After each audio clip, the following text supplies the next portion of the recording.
Privacy policy విషయంలో మన Facebook వీటన్నిటికి లింక్ అయ్యి ఉన్నటువంటి వాట్సాప్ మెటా వాళ్ళదే గదా! దాని మీద సుప్రీంకోర్టు తీవ్ర ఆగ్రహం వ్యక్తం చేసింది. మీరు మా దేశ గోప్యతతో ఆడుకోలేరు. మా డేటాలో ఒక్క అంకెను కూడా పంచుకోవడానికి మేము అనుమతించం.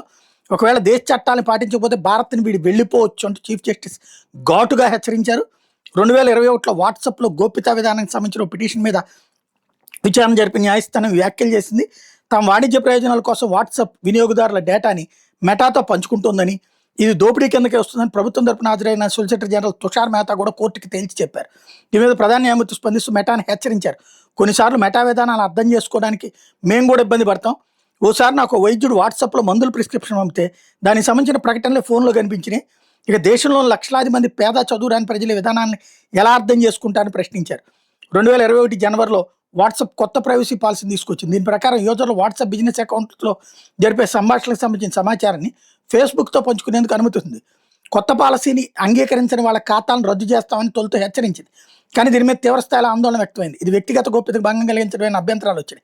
దీని మీద జోక్యం చేసుకున్న కేంద్ర ప్రభుత్వం వెంటనే పాలసీ అమలు నిలిపేయాలని ఆదేశించింది. ఐటీ చట్టంలో నిబంధనలు ఈ కొత్త పాలసీ పూర్తి విరుద్ధంగా ఉందని తేల్చి చెప్పింది. ఈ పాలసీ మీద దాఖలైన పిటిషన్ మీద తాజాగా విచారణ జరిపిన సుప్రీం ధర్మాసనం ఈ వ్యాఖ్యలు చేసింది.